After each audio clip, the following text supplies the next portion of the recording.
Hello student, in our previous lecture we see the digestive system in human beings. In this lecture we will see the next process of life process, because which we can say that human beings or animals or plants are alive, that is respiration. It is the one of the most important for life process for living a life. Let's see what is the meaning of respiration. Respiration, it is the process in which nutrients, carbohydrate, fats, vitamins are broken down into simpler substance in cell in step-wise manner with the release of energy. Respiration वो process होता है ना, जिसमें जब हम food को खाते हैं, डाइजेस्ट होने के बाद जो हमारी विलाई के थ्रू फूड एब्जॉर्ब होता है और ब्लड में जाता है, वो फूड को और भी ज़्यादा सिंपलर फॉर्म में उसे ब्रेक करके जो एनर्जी प्रोड्यूस होती है, और ये सब जो होता है ना वो सेल में होता है in the presence of oxygen और in the lack of oxygen और in the absence of oxygen. तो इसे क्या कहते हैं ना, रिस्पायरेशन कहते हैं। यही जो प्रोसेस होती है, जो हमारा डाइजेस्टेड फूड होता है उसको और भी ज़्यादा ब्रेक डाउन करके हमारे सेल के अंदर एनर्जी प्रोवाइड करवाने के प्रोसेस को ही रिस्पायरेशन कहते हैं। It is the process in which nutrients, मतलब कार्बोहाइड्रेट, प्रोटीन, फैट जो और भी ज़्यादा माइन्यूट में डाइजेस्टिव सिस्टम के थ्रू ब्रेक हुए थे, वो जब ब्लड में जाते हैं और जब वो सेल्स में जाते हैं तो वहाँ पे उनका ब्रेक डाउन और भी ज़्यादा होता है ताकि एनर्जी प्रोड्यूस हो सके उसमें से।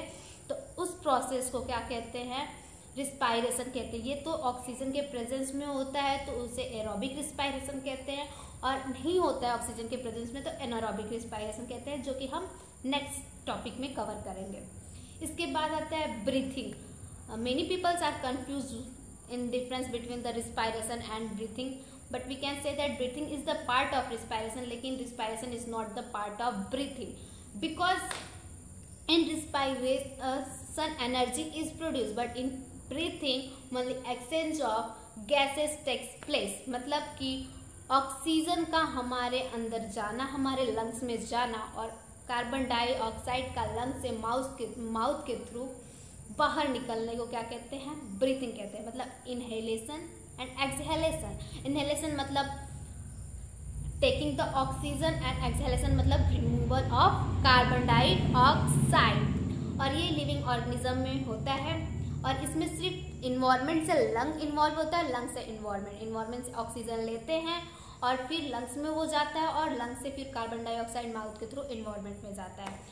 और जो ब्रीथिंग रेट होती है ना, कितनी बार एक मिनट में हम कितनी बार सांस लेते हैं, तो कम से कम 15 से 18 बार जो एवरेज माना गया है वो 15 से 18 बार हम ब्रीथ करते हैं एक मिनट में। Now we will see the difference between the respiration and breathing. What is the difference between the respiration and breathing? One of the most important things, it will be asked in examinations also. So respiration is a chemical process which takes place at the cellular level and produce energy। जो respiration होता है ना, वो एक chemical process है जिसे हम देख नहीं सकते हैं, वो हमारी बॉडी के अंदर, हमारे सेल के अंदर होता है और हमें एनर्जी प्रोड्यूस करता है। जो ब्रीथिंग होता है वो एक फिजिकल प्रोसेस, हम फील कर सकते हैं कि हम सांस ले रहे हैं, हमारा लंग्स इंक्रीज हो रहा है, और हम सांस छोड़ रहे हैं तो हमारा लंग्स डिक्रीज हो रहा है। तो ये एक फिजिकल प्रोसेस है, इसे हम फील कर सकते हैं, देख सके या ना देख सके, लेकिन हम फील कर सकते हैं। और इसमें गैसेस का बस एक्सचेंज होता है, कोई एनर्जी प्रोड्यूस नहीं होती है, कोई भी एनर्जी प्रोड्यूस नहीं होती है। इसके बाद इसमें क्या होता है, इन्वायरमेंट से सेल तक जो रिस्पायरेशन होता है ना, उसमें इन्वायरमेंट से हम एयर को लेते हैं, ऑक्सीजन को लेते हैं, ऑक्सीजन के प्रेजेंस में हमारे सेल के अंदर एनर्जी सेल के अंदर ब्रेक डाउन होता है और हमें एनर्जी मिलती है। बट जो ब्रीथिंग है वो सिर्फ हम इन्वायरमेंट से एयर को लेते हैं, ऑक्सीजन को लेते हैं, और लंग्स तक वो जाता है, लंग्स से फिर कार्बन डाइऑक्साइड बाहर छूटता है। तो बस इन्वायरमेंट से लेकर लंग्स तक की प्रोसेस होती है। रिस्पायरेशन में रिस्पायरेटरी ऑर्गन्स इन्वॉल्व होते हैं, साथ में सेल इन्वॉल्व होते हैं, और सेल में पाए जाने वाले ऑर्गन्स लाइक माइटोकॉन्ड्रिया, जिसे हम power house of the cell कहते हैं, जहाँ से हमें एनर्जी ज़्यादा मिलती है। और ब्रीथिंग जो होता है उसमें सिर्फ रिस्पायरेटरी ऑर्गन, जैसे कि माउथ से लेकर लंग्स तक जितना भी ब्रीथिंग का जितना भी सांस लेना और सांस छोड़ने के लिए प्रक्रिया होती है, जितने भी ऑर्गन्स होते हैं वही इन्वॉल्व होते हैं, जैसे कि माउथ हो गया, ट्रैकिया हो गया, food pipe and lungs, bronchi alveoli, that's it. बस इसके बाद हम देखेंगे टाइप्स ऑफ रिस्पायरेशन। कितने टाइप के रिस्पायरेशन होते हैं? तो जो रिस्पायरेशन होते हैं ना वो दो टाइप के होते हैं। पहला होता है एनारोबिक, दूसरा होता है aerobic. The process in which the glucose is incompletely oxidised into carbon dioxide and acid और alcohol. The process in which the glucose is incompletely oxidise, मतलब पूरी तरह से उसका ऑक्सीडेशन नहीं होता है। ग्लूकोज में 6 कार्बन एटम पाए जाते हैं, उसमें से पूरी तरह से पूरा कार्बन नहीं ऑक्सीडाइज होता है। और इसमें फॉर्म क्या होता है? जो इसका एंड प्रोडक्ट मिलता है ना वो कार्बन डाइऑक्साइड मिलता है, या फिर कार्बन डाइऑक्साइड के साथ लैक्टिक एसिड मिल सकती है, एसिड मतलब लैक्टिक एसिड मिलती है, या फिर अल्कोहल मिलता है। और ये क्या होता है ना, इन द अब्सेंस ऑफ ऑक्सीजन होता है। इसमें ऑक्सीजन की कोई भी रहे या ना रहे कोई मतलब नहीं होता है, तो इसे एनारोबिक रिस्पायरेशन कहते हैं। ये लैक ऑफ ऑक्सीजन में होता है या फिर ऑक्सीजन के अब्सेंस में होता है। तो इसमें क्या होता है ना कि incompletely break down of glucose takes place. Glucose one of the glucose यहाँ पे क्यों लिया गया? क्योंकि ग्लूकोज जो होता है ना वो एनर्जी का बहुत ही ज़्यादा इंपॉर्टेंट सोर्स होता है। ग्लूकोज से बहुत ज़्यादा एनर्जी मिलती है, सबसे ज़्यादा एनर्जी ग्लूकोज से मिलती है। तो जो ग्लूकोज होता है वो एनारोबिक में पूरी तरह से ब्रेक डाउन नहीं होता है, और इसमें जो एंड प्रोडक्ट मिलता है वो कार्बन डाइऑक्साइड मिलता है, या तो उसके साथ लैक्टिक एसिड और अल्कोहल मिलता है। और ये जो प्रोसेस होता है in the absence of oxygen होता है, तो इसे एनारोबिक रिस्पायरेशन कहते हैं। इसके बाद आता है एरोबिक रिस्पायरेशन। क्या होता है? तो the process in which glucose is completely oxide, मतलब ग्लूकोज पूरी तरह से ब्रेक डाउन हो जाएगा, पूरी तरह से टूट जाएगा, और इसका जो एंड प्रोडक्ट मिलेगा टूटने के बाद जो मिलेगा, ऑक्सीडाइज होने के बाद जो मिलता है ना वो कार्बन डाइऑक्साइड, वाटर और एनर्जी मिलती है। क्या मिलती है? Carbon dioxide, water and energy in the presence of oxygen. और ये जो ब्रेक डाउन होता है ग्लूकोज का पूरी तरह से और सबसे ज़्यादा एनर्जी प्रोवाइड करता है, तो वो किसकी वजह से करता है? क्योंकि ये प्रोसेस ऑक्सीजन के प्रेजेंस में होती है। मतलब ऑक्सीजन के प्रेजेंस में जो रिस्पायरेशन होता है हमें एनर्जी मिलती है, तो उसे एरोबिक कहते हैं। जो ऑक्सीजन के अब्सेंस में होता है उन्हें एनारोबिक कहते हैं। इसका जो एनारोबिक का एंड प्रोडक्ट होता है carbon dioxide, lactic acid, alcohol मिल सकता है, और एरोबिक में कार्बन डाइऑक्साइड, वाटर और एनर्जी मिल सकती है। और इसमें से जो ये दोनों जो है ना वो सेलुलर प्रोसेस होते हैं, सेल में होते हैं। That's it. Try to provide you a proper notes. If you have any problems you can take a screenshot of my notes and clear your doubts. Now we'll see the difference between the aerobic and anaerobic respiration. Let's see aerobic respiration क्या होता है और anaerobic respiration क्या होता है, दोनों में difference क्या होता है। तो aerobic respiration जो होता है ना उस ऑक्सीजन के प्रेजेंस में होता है। फर्स्टली तो वो ऑक्सीजन के प्रेजेंस में होता है, और ये ज़्यादातर बड़े ऑर्गेनिज्म में होता है, जैसे कि ह्यूमन बींग हो गया है, एनिमल्स हो गए हैं। तो ज़्यादातर एरोबिक रिस्पायरेशन बड़े एनिमल्स में होता है। एनारोबिक रिस्पायरेशन होता है जैसे कि छोटे ऑर्गेनिज्म, माइक्रो ऑर्गेनिज्म में होता है, जैसे कि ईस्ट हो गया, या फिर जो ह्यूमन बींग के मसल सेल्स में होता है, तो जिसमें लैक्टिक एसिड का फॉर्मेशन होता है। जब ये ह्यूमन बींग के मसल सेल्स में होता है तो लैक्टिक एसिड का फॉर्मेशन होता है। और ज़्यादातर हम देखें कि जब जो रनर्स होते हैं जब वो बहुत ज़्यादा स्पीड में बहुत ज़्यादा डिस्टेंस कवर कर लेते हैं तो उनकी बॉडी में ऑक्सीजन की कमी होने लगती है। जब ऑक्सीजन की कमी होने लगती है तो जब in the lack of oxygen उनकी मसल सेल्स में उन्हें एनर्जी प्रोवाइड करने के लिए एनारोबिक रिस्पायरेशन होता है। ये बहुत ज़्यादा तो एनर्जी नहीं प्रोवाइड करता है, बट थोड़ा बहुत एनर्जी प्रोवाइड करता है ताकि उनमें से एनर्जी ख़त्म ना हो। तो एनारोबिक रिस्पायरेशन ज़्यादातर लोअर ऑर्गेनिज्म में होता है और मसल सेल्स में होता है बड़े ऑर्गेनिज्म के। और ये जो होता है ना इन द अब्सेंस ऑफ ऑक्सीजन, इसमें ऑक्सीजन इन्वॉल्व नहीं होता है या फिर बहुत ही ज़्यादा कम ऑक्सीजन होता है तब होता है।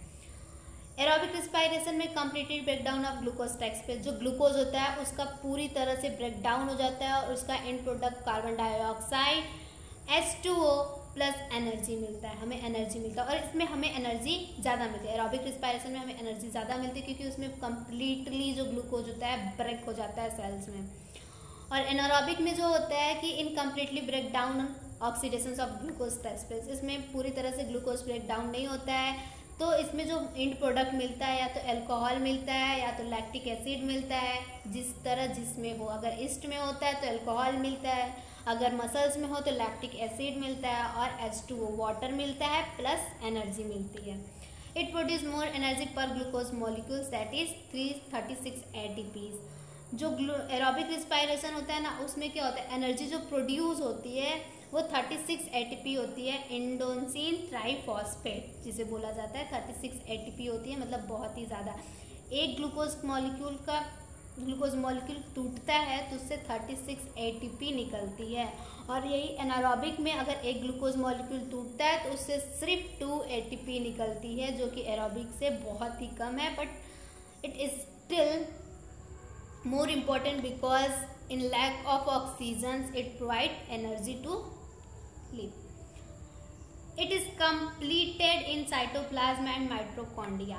जो एरोबिक रिस्पायरेशन होता है वो पहले तो साइटोप्लाज्म में होता है, उसके बाद वो माइटोकॉन्ड्रिया में पूरी तरह से टूट जाता है। जब सेल्स में जाता है तो पहले साइटोप्लाज्म में जाता है, साइटोप्लाज्म में ब्रेक डाउन होता है, फिर वो सेल के माइटोकॉन्ड्रिया वाले सेल ऑर्गेनल्स में जाता है, वहाँ पे पूरी तरह से ब्रेक डाउन होता है।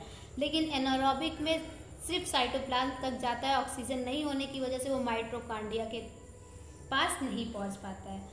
अब हम देखते हैं कि कैसे कैसे ग्लूकोज टूटता है, कैसे एनारोबिक में क्या होता है, एरोबिक में क्या होता है। तो ग्लूकोज जो होता है ना, 6 कार्बन मॉलिक्यूल होता है, जैसे कि C6H12O6 6 कार्बन मॉलिक्यूल होता है। ये पहले साइटोप्लाज्म में टूटता है, साइटोप्लाज्म में जाता है तो ये टूटता है, तो ये क्या होता है, पायरूवेट बनता है। जब ग्लूकोज साइटोप्लाज्म में जाता है, वहाँ जो उसका ब्रेक डाउन होता है सिंपलर फॉर्म में एनर्जी प्रोवाइड करने के लिए, तो वो पहले पायरूवेट बनता है। 3 कार्बन मॉलिक्यूल एनर्जी होता है ये पायरूवेट। और इस प्रोसेस को, साइटोप्लाज्म में जो ग्लूकोज टूटता है, इस प्रोसेस को ग्लाइकोलिसिस कहते हैं। फिर उसका अगर यही जो ऑब्सेंस ऑफ ऑक्सीजन में होता है और ईस्ट में होता है in the absence of oxygen, तो पहले तो इस प्रोसेस को फर्मेंटेशन कहते हैं। और इसका जो प्रोडक्ट मिलता है, इथेनॉल मिलता है, जो कि 2 कार्बन मॉलिक्यूल है plus carbon dioxide plus energy मिलती है, जो कि 2 ATP एनर्जी होती है। अगर ये लैक ऑफ ऑक्सीजन में होता है तो ये हमारे मसल सेल्स में होता है, जबकि हमें बहुत ज़्यादा ज़रूरत होती है एनर्जी की और हमारे अंदर ऑक्सीजन की कमी हो जाती है, ऑक्सीजन नहीं मिल पाता है प्रॉपर वे से, तो ये मसल्स में होता है, जिसका एंड प्रोडक्ट जो होता है वो लैक्टिक एसिड बन जाता है हमारे मसल्स में और एनर्जी प्रोवाइड करता है। जैसे कि हमने देखा होगा लैक्टिक एसिड बाद में जाके ब्लड में इन्वॉल्व हो जाता है, और जब तक लैक्टिक एसिड वहाँ पे क्रिस्टल का फॉर्मेशन कर लेता है तो हमारी बॉडी में पेन होने लगता है। बाद में हमने ये देखा है कि हम बहुत ज़्यादा एक्सरसाइज कर लेते हैं तो उस टाइम हम बहुत ज़्यादा हाँफने लगते हैं ऑक्सीजन की कमी की वजह से, तो हमारी बॉडी में लैक्टिक एसिड बन जाता है। बाद में हम देखते हैं कि वहाँ पे पेन होता है, बाद में वो धीरे धीरे वो ब्लड में इन्वॉल्व हो जाता है तो पेन खत्म हो जाता है। और इसमें भी एनर्जी मिलती है, जो कि 2 ATP होती है। नेक्स्ट जो होता है कि प्रेजेंस ऑफ ऑक्सीजन ऑक्सीजन के प्रेजेंस में होता है, तो पहले ग्लूकोज साइटोप्लाज्म में गया, फिर पायरूवेट बना, फिर पायरूवेट जो होता है वो माइटोकॉन्ड्रिया में जाता है ऑक्सीजन के थ्रू, क्योंकि ऑक्सीजन तो उसमें प्रेजेंस होता है। ये एरोबिक रिस्पायरेशन होता है तो ऑक्सीजन के प्रेजेंस में माइटोकॉन्ड्रिया में जाता है, जिसे कर्ब साइकिल कहते हैं। यहाँ से साइटोप्लाज्म से ग्लूकोज साइटोप्लाज्म में जाता है, पायरूवेट का फॉर्मेशन करता है, फिर यहाँ से ऑक्सीजन के थ्रू माइटोकॉन्ड्रिया में जाता है, वहाँ टूटता है, तो हमें क्या मिलता है, carbon dioxide plus H2O plus energy मिलती है। और एनर्जी कितनी मिलती है, 36 ATPs मिलती है हमें, 36, जो कि बहुत ही ज़्यादा है, हमारे लिए बहुत ही इनफ है। जब एक ग्लूकोज टूटता है तो एरोबिक में 36 ATP मिलता है और एनारोबिक में सिर्फ 2 ATPs मिलता है। तो ये हो गया हमारा topic aerobic respiration, anaerobic respiration, उनका डिफरेंस हो गया, किस किस चीज़ में किस किस चीज़ का फॉर्मेशन होता है। I think your doubts will be clear here. Now will see the how respiration takes place in plant. पौधों में कैसे रिस्पायरेशन होता है, तो पौधों में रिस्पायरेशन जो होता है वो स्टोमेटा के थ्रू होता है, लेंटिसेल के थ्रू होता है, एंड इंटरसेलुलर स्पेस जो उनके अंदर छोटे छोटे स्पेस पाए जाते हैं, जगह पाई जाती है, उसके थ्रू होता है, जिसकी वजह से वो ऑक्सीजन का एक्सचेंज कर लेते हैं, मतलब कि ऑक्सीजन अंदर ले लेते हैं, कार्बन डाइऑक्साइड बाहर कर लेते हैं।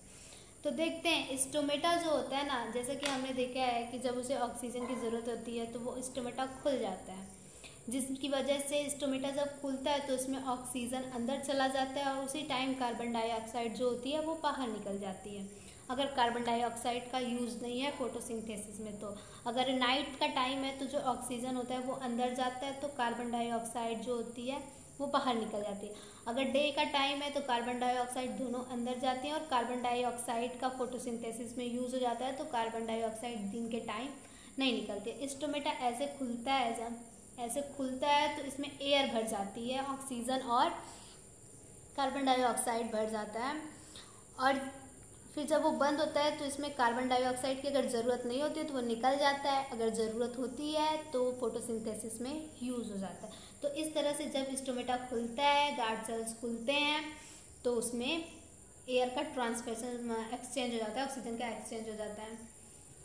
अब एक्वेटिक प्लांट जो होते हैं वो कैसे, जो पानी में रहने वाले प्लांट होते हैं वो कैसे अपना रिस्पायरेशन करते हैं, रिस्पायरेशन प्रोसेस करते हैं, तो वो जो होता है ना वो अपने बॉडी के सरफेस, जो उनका बॉडी का सरफेस है उसके थ्रू वो रिस्पायरेशन करते हैं।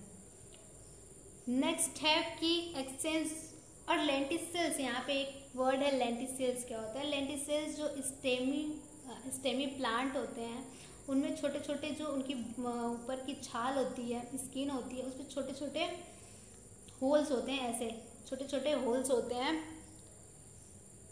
ऐसे छोटे छोटे होल्स होते हैं, जिसकी वजह से वो डिफ्यूज़न के प्रोसेस के थ्रू ऑक्सीजन को लेता है, कार्बन डाइऑक्साइड को निकाल देता है।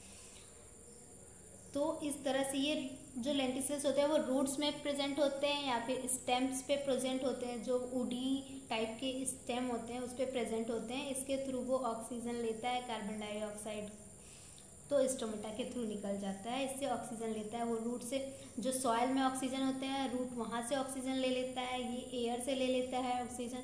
फिर वो स्टोमेटा जब खुलता है तो अगर कार्बन डाइऑक्साइड का यूज़ नहीं होता है तो वो बाहर कार्बन डाइऑक्साइड को रिमूव कर लेता है, ऑक्सीजन को यूज़ कर लेता है। Exchange gases in root and woody stem in woody plants takes place through lenticels. Lenticels के थ्रू होता है, जो वुडी प्लांट होते हैं उनमें लेंटिसेल्स के थ्रू होता है। And roots hair cells, roots में जो हेयर सेल्स पाए जाते हैं उनके थ्रू होता है। और ये जो प्रोसेस होता है ना वो डिफ्यूजन प्रोसेस के थ्रू होता है। एक्सचेंज ऑफ गैसेज जो होता है, ऑक्सीजन निकलना और कार्बन डाइऑक्साइड का निकलना, ऑक्सीजन का जाना, एब्जॉर्ब होना, तो वो डिफ्यूजन के प्रोसेस के थ्रू होता है। जैसे कि CO2 होता है वो फोटोसिंथेसिस के प्रोसेस के थ्रू CO2 यूज़ हो जाता है, तो दिन के टाइम CO2 रिलीज नहीं होता है, ऑक्सीजन जाता है, CO2 भी जाता है, बट CO2 यूज़ हो जाता है फोटोसिंथेसिस प्रोसेस में, तो वो रिमूव नहीं होता है। और नाइट के टाइम कार्बन डाइऑक्साइड का कोई भी यूज़ नहीं होता है, तो कार्बन डाइऑक्साइड जो होती है वो रिलीज हो जाती है। स्टोमेटा जब खुलता है तो वो रिलीज हो जाती है, कार्बन डाइऑक्साइड की ज़रूरत नहीं होती तो वो रिलीज हो जाती है, क्योंकि वो रात में फोटोसिंथेसिस प्रोसेस नहीं करती है। Next topic we see that respiration in animals में कैसे रिस्पायरेशन होता है। तो सबसे पहले देखेंगे एक्वेटिक एनिमल। एक्वेटिक एनिमल क्या होते हैं? जो कि पानी में रहते हैं। तो ये जो होते हैं वो अपना रिस्पायरेशन किससे कहते हैं? जो डिजॉल्व ऑक्सीजन, घुले हुए ऑक्सीजन होते हैं ना पानी में, उससे वो क्या करते हैं? अपना रिस्पायरेशन प्रोसेस करते हैं, उससे वो ऑक्सीजन को लेते हैं। तो देखो डिजॉल्व ऑक्सीजन जो है ना वो माउथ के through, aquatic plant like fish को ले ले तो माउथ के थ्रू जाता है और गिल्स वहाँ से पूरे वाटर को इकट्ठा कर लेती है, गिल्स वहाँ से वाटर को रोक लेती है, वहाँ से वो क्या करती है? ऑक्सीजन को एब्जॉर्ब कर लेती है, ऑक्सीजन को एब्जॉर्ब कर लेती है और वहाँ से वो ब्लड में भेज देती है। कैसे होता है कि जो ऑक्सीजन वाटर में इन्वॉल्व होता है वहाँ से फिश जो होती है ज़्यादा से ज़्यादा पानी लेती है, वो गिल्स में एब्जॉर्ब होता है। गिल्स में जब पानी जाता है तो वहाँ से वो ऑक्सीजन को अलग कर लेती है। गिल्स जो होती है वाटर में, फिश में गिल्स पाई जाती हैं, वो क्या कर लेती है कि पानी से ऑक्सीजन को अलग कर लेती है और ऑक्सीजन को ब्लड में भेज देती है। तो इस तरह से जो फिश में होता है वो रिस्पायरेशन होता है। अब हम देख लेते हैं कुछ और भी एनिमल्स हैं जो कि कैसे लेते हैं। तो गिल्स के थ्रू फिश का हो गया। ट्रैकिया के थ्रू इंसेक्ट का होता है रिस्पायरेशन। स्किन के थ्रू फ्रॉग और अर्थवर्म अपने स्किन्स में उनके टीनी टीनी होल्स पाए जाते हैं, तो वहाँ से वो अपना सांस ले लेते हैं, ऑक्सीजन ले लेते हैं, तो उसकी वजह से उनमें रिस्पायरेशन और लंग्स तो जैसे जानते हैं कि मैन में, लिजार्ड में, एलिफेंट में, बर्ड में, सब में लंग्स पाए जाते हैं जिसके थ्रू वो रिस्पायरेशन करते हैं। तो ये हम देख लिया। अब नेक्स्ट टॉपिक है हमारा respiration in human being. After seeing the respiratory system in human being, first we know what is the mean of inhalation and exhalation. Inhalation मतलब intake the air inside the lungs, बाहर से air को लेना, हवा को लेना अपने फेफड़े में, और एक्सहेलेशन का मतलब कि फेफड़े से हवा का बाहर करना। तो ये दो प्रोसेस इन्वॉल्व होती है। पहला सबसे मेन प्रोसेस होता है। अब क्या होता है कि जो पहला स्टेप होता है, हमने देखा, पहले देख लेते हैं कि इसके कितने पार्ट्स होते हैं। तो पहला नसल पैसेज होता है जो नोज के पास होता है, फिर नसल पैसेज यहाँ से माउथ कैविटी से मिला होता है। फेरिंक्स जो होता है फूड पाइप और विंड पाइप दोनों का कॉमन पैसेज होता है। गले के पास लैरिंग्स पाया जाता है, फिर उसके नीचे वो जो ट्रैकिया होता है वो विंड पाइप होता है जहाँ से एयर होते हुए जाती है। ये रिंग ऑफ कार्टिलेज से बना होता है। उसके बाद ये जो ट्रैकिया जो होता है वो दो पार्ट में डिवाइड हो जाता है, क्योंकि हमारे जो कि दोनों साइड लंग से, जो कि दोनों साइड लंग से मिलता है, दोनों साइड लंग्स में जाता है। और ये जो दो पार्ट में डिवाइड होता है उसे ब्रोंकीज कहते हैं। और यही जो होता है कि बहुत मेनी पार्ट्स में डिवाइड होता है। ब्रोंकीज होता है दोनों लंग्स में जाके बहुत ही ज़्यादा उसके स्टेम्स टाइप, जैसे स्टेम्स फैल जाते हैं, रूट्स फैल जाते हैं, वैसे ये जाके पूरा लंग्स में फैल जाता है, बहुत सारे ब्रांचेस हो जाते हैं। तो उससे ब्रोंकियोल्स कहते हैं। और इस ब्रोंकियोल से छोटे छोटे एयर लाइक एयर को भरने के लिए सैक प्रेजेंट होते हैं। जैसे वैलून होता है उसमें एयर भरे जाते हैं, वैसे सैक प्रेजेंट होते हैं जिसे एल्वोलाई कहते हैं। और नीचे एक डायफ्राम होता है जो कि हम हवा लेते हैं तो हमारा फेफड़ा फूलता है और डायफ्राम नीचे स्ट्रेट हो जाता है, और फिर जब हम हवा छोड़ते हैं तो डायफ्राम फिर से कर्व शेप ले लेता है।